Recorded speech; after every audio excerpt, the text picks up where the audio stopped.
माफी क्यों नहीं मांगते और खास टोपी क्यों नहीं पहनते? मैं कन्विंस हूं अगर मोदी पर जो इल्जाम लगाए गए हैं और उसमें रत्ती भर भी सच्चाई, अगर 100 इल्जाम है लेकिन एक में भी सच्चाई हो, मैं मानता हूं भारत के उज्जवल भविष्य के लिए, भारत में उज्जवल परंपराओं के लिए चौराहे पर खड़े रख करके मोदी को फांसी देनी चाहिए और ऐसी मोदी की बुरा हाल करना चाहिए ताकि भविष्य में 100 साल तक कोई ऐसा पाप कर न सके। अगर पाप किया है तो माफी मांग करके माफ करने का तरीका क्या है? ये गलत तरीका है।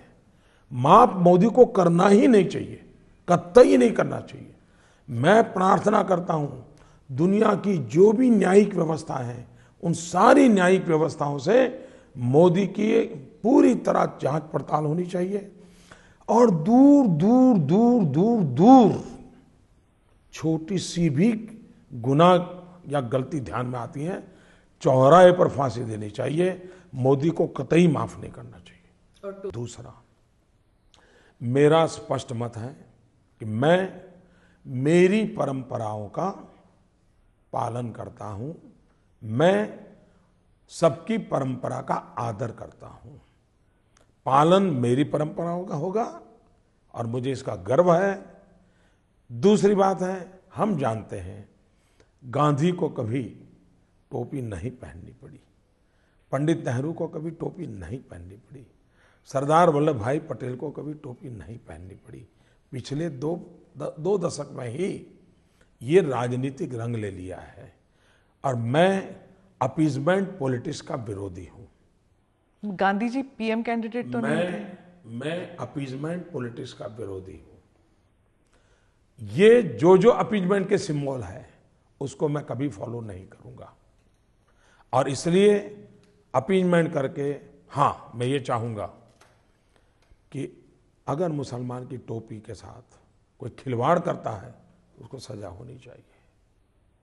मुसलमान की टोपी की इज्जत हो, इसकी चिंता सरकार ने जरूर करनी चाहिए। ये काम हमारा होना चाहिए। लेकिन प्रोटेक्शन ऑफ माइनॉरिटीज में मुझे टोपी पहन करके फोटो निकलवानी चाहिए, ये चीज को जो सूट करता है वो करेंगे, कोई मुझे ये कंपेल नहीं कर सकता है। नहीं, कंपेल की तो सवाल ही नहीं क्या लॉजिक है मुझे बताइए। सोनिया गांधी ने टोपी पहनी है, मुझे बताइए सोनिया गांधी ने पहनी टोपी? आई डोंट थिंक सो, पर वो चादर चढ़ाती है मजार में ना। पहली बात है, मुझे भी वो जो मौलवी आए थे उन्होंने चादर भेंट की थी, मैंने उसको बड़े प्यार से स्वीकार किया था। तो आपको आपके चश्मा में ऐसे नंबर तो नहीं होने चाहिए कि कुछ ही दिखाई दे और कुछ ना दिखाई दे। ऐसे चश्मे तो नहीं होने चाहिए। It was only after the SIT report कि आपने सत्यमेव जयते ट्वीट किया। इतने साल आपने साइलेंस क्यों रखा इस बारे में? हिंदुस्तान का कोई टॉप मोस्ट जर्नलिस्ट नहीं होगा जिसको मैंने इंटरव्यू नहीं दिया है। हिंदुस्तान का कोई टॉप मोस्ट अखबार नहीं होगा जिसको मैंने जवाब नहीं दिए हैं। सबको जवाब दिए, सबको दिए हैं, हर सवाल का जवाब दिया है। 2002 से 2007 तक देता रहा हूं। बाद में मैंने देखा कि ये कोई सत्य जानने की कोशिश नहीं है, ये कोई अननोन कोई दुनिया है जो कुछ न कुछ षड्यंत्र कर रही है। फिर मुझे लगा कि जितना कहना था कह चुका। जनता की अदालत में बिल्कुल सोने की तरह निकल करके बाहर आ गया। सुप्रीम कोर्ट में मामला बिल्कुल सोने की तरह निखर करके बाहर आया। तो किसी भी व्यक्ति की कसौटी करने के लिए जितने अवेलेबल माध्यम है उन सबसे मैं निकल चुका हूं, सबसे निकल चुका हूं। और इसलिए मैं मानता हूं जिनकी गाड़ी यहां अटकी है वो अपना, उनका तो रोजी रोटी हो गया, करते रहे, मुझे कोई इतराज नहीं है। लेकिन मुझे अब इसमें समय बर्बाद नहीं करना चाहिए।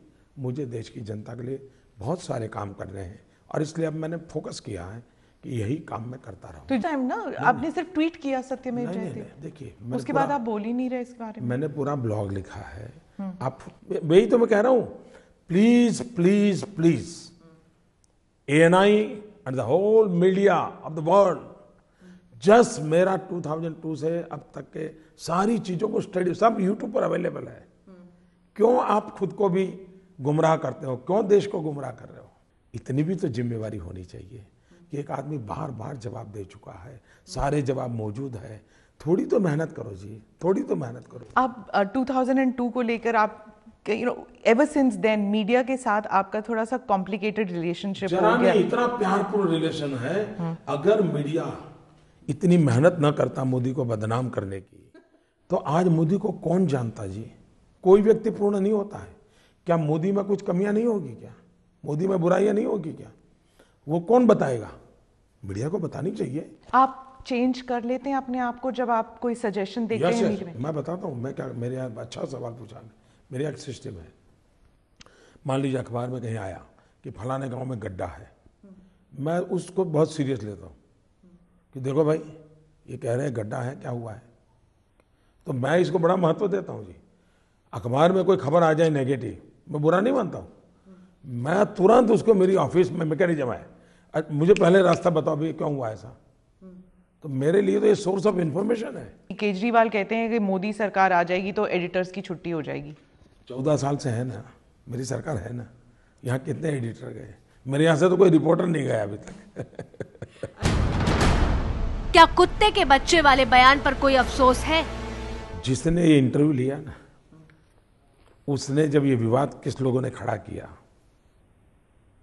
न्यूज ट्रेडर्स ने, तो उस इंटरव्यू करने वाले विदेशी व्यक्ति ने ट्वीट किया कि हम इंटरव्यू लिए हैं, मोदी का ऐसा कोई भाव नहीं था।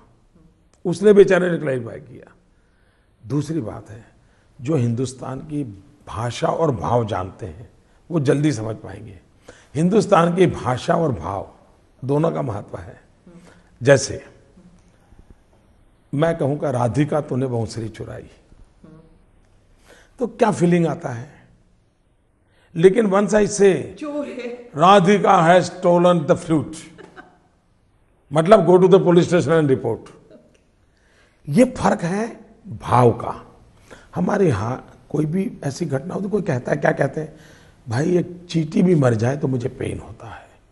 डज नॉट मीन कि मरने वाले की तुलना चींटी से हो रही है। क्या विरोधियों से बदला लेंगे? जहां तक नरेंद्र मोदी का सवाल है, मेरा 14 साल का ट्रैक रिकॉर्ड देख लीजिए गुजरात में।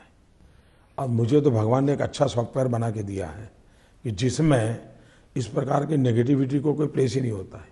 मैं पागल की तरह पॉजिटिव काम में लगा रहता हूँ। फिर आपने कहा है ना कि you will put behind bars जिन्होंने भी गलत काम किए हैं, वो तो आपने कहा है, बट सुब्रमण्य स्वामी ने कहा है कि स्पेशल कोर्ट्स होंगी, मोदी की स्पेशल कोर्ट्स। बहुत अच्छा सवाल पूछा आपने जी, बहुत अच्छा सवाल पूछा। मैंने मन में ठान ली है कि इस बार जो भी एमएलए चुन करके बैठे हुए हैं, जो भी एमपी चुन करके बैठे हुए हैं, किसी भी दल के क्यों ना हो, भारतीय जनता पार्टी के होंगे तो भी, जिन पर ऑलरेडी केसेस दर्ज हुए हैं, सुप्रीम कोर्ट को मैं रिक्वेस्ट करूंगा कि इन सब के लिए स्पेशल कोर्ट तय करें और ये जितने इनके क्रिमिनल केसेस हैं इसका जजमेंट 1 साल में दे दे, ताकि एक बार अगर जो गुनहगार होगा और गुनाह सिद्ध हो जाएगा तो जेल चला जाएगा, तो उसकी सीट खाली हो जाएगी, तो नॉन क्रिमिनल व्यक्ति उस सीट को भरेगा। ऐसा करने से पॉलिटिक्स में क्रिमिनल जो लेयर आया है वो हट जाएगा। क्या सिर्फ अडानी और अंबानी को ही फायदा पहुंचाएंगे? विकास सबका हो रहा है और सबका विकास होना चाहिए, इसी को लेकर के मेरी साथ। Not only that, small scale industries, आपको जानकर के आनंद होगा, झूठ बोलने वालों को हैरानी होगी। पूरे हिंदुस्तान का जो स्मॉल स्केल इंडस्ट्री का ग्रोथ है, 80% ग्रोथ स्मॉल स्केल इंडस्ट्री का गुजरात ने दर्ज करवाया है। और इसलिए आरोप लगाने वालों के पास अब मोदी के खिलाफ कहने के लिए कुछ बचा नहीं है। और दूसरा, ऐसी कैसी दिल्ली में सरकार मरी पड़ी हुई है कि जो मोदी के इतने पापों के बाद भी उस पर हाथ भी नहीं लगा पाती है। वाराणसी से चुनाव क्यों लड़ रहे हैं? पहली बात है कि मैं लोकसभा लड़ूं या ना लड़ूं, यहां से लड़ूं या वहां से लड़ूं, एक लड़ूं या दो लड़ूं, ये कोई निर्णय न मैंने सोचा है न मैंने किया है। ये सारे निर्णय भारतीय जनता पार्टी करती है, इलेक्शन कमेटी करती है, पार्लियामेंट्री बोर्ड करता है। दोनों सीटों से जीते तो कौन सी सीट चुनेंगे? पहली बात है कि मेरी लॉयल्टी 125 करोड़ जनता के लिए होगी, पूरे हिंदुस्तान के लिए होगी। और दुनिया में कहीं हम रास्ते में जाते हैं और कोई पानी भी पिला देता है तो जीवन भर उस ऋण चुकाने की हमारी मन की इच्छा रहती है। पर तो गुजरात का तो ऋण आपने चुका दिया। मुझे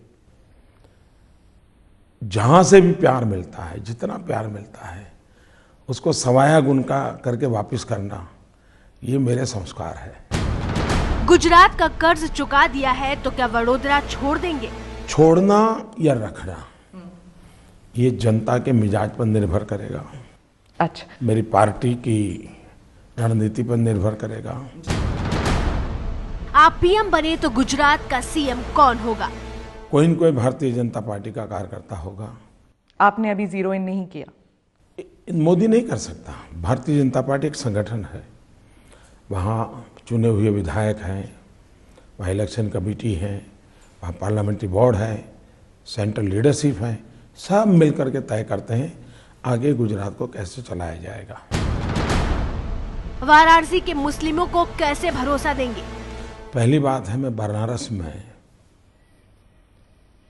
किसी को हराने के लिए नहीं जा रहा हूं।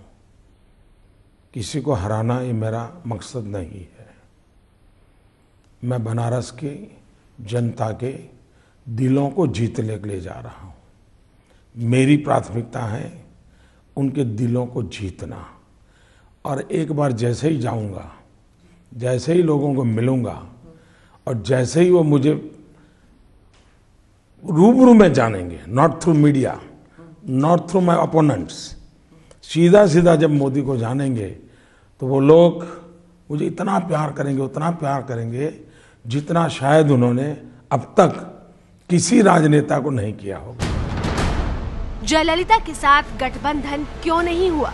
मैं राजनीति में रत्ती भर भी छुआछूत में विश्वास नहीं करता हूँ। वो तो पोस्ट पोल अलाउंस हो सकता है फिर उनके साथ। मेरी बात पूरी कर लो जी। मैं राजनीति में छुआछूत में जरा भी विश्वास नहीं करता हूँ। हमारे कितने ही गौर विरोधी क्यों न हो, व्यक्तिगत स्तर पर मित्रता ये लोकतंत्र की ब्यूटी है। वैचारिक धरातल पर विरोध हो सकता है। अब आपने देखा होगा शरद पवार मेरी तीखी से तीखी आलोचना करते हैं। मैं भी राजनीतिक स्तर पर बहुत तीखी आलोचना करता हूं, लेकिन व्यक्तिगत तौर पर मेरे उनसे बहुत अच्छे संबंध है। वो भी नहीं नकारते हैं, मैं भी नहीं नकारता हूं। जयललिता जी के साथ मेरे उतने ही अच्छे संबंध है, न वो मैं नकारते हैं और न मैं नकारता हूं। आप पर महिला जासूसी के आरोप लगाए जा रहे हैं। पहली बात यह है कि देश में क्राइम अगेंस्ट विमेन, इसका अगर रिकॉर्ड देखा जाए तो देश में जो पहले 10 राज्य हैं जहां सर्वाधिक महिलाओं पर जुल्म हो रहे हैं, क्राइम हो रहे हैं, उनके साथ यातनाएं बढ़ रही हैं, पहले 10 में 7 राज्य कांग्रेस पार्टी रूल स्टेट है, 10 में से 7, और 3 यूपीए के पार्टनर स्टेट हैं। फर्स्ट 10 स्टेट में एक भी बीजेपी का राज्य नहीं है, एक भी बीजेपी के साथी दल का राज्य नहीं है। ये विषय ऐसा है जिसको राजनीतिक छींटाकशी से दूर रखना चाहिए। भगवान की खातिर मैं सबको कहता हूँ। अभी एक दिन मुलायम सिंह जी ने कुछ बोल दिया, दिल्ली में इतना निर्भया का कांड चल रहा था, मुझे मीडिया ने बहुत पूछा था, मैंने कहा मेरी प्रायोरिटी है विमेन डिग्निटी।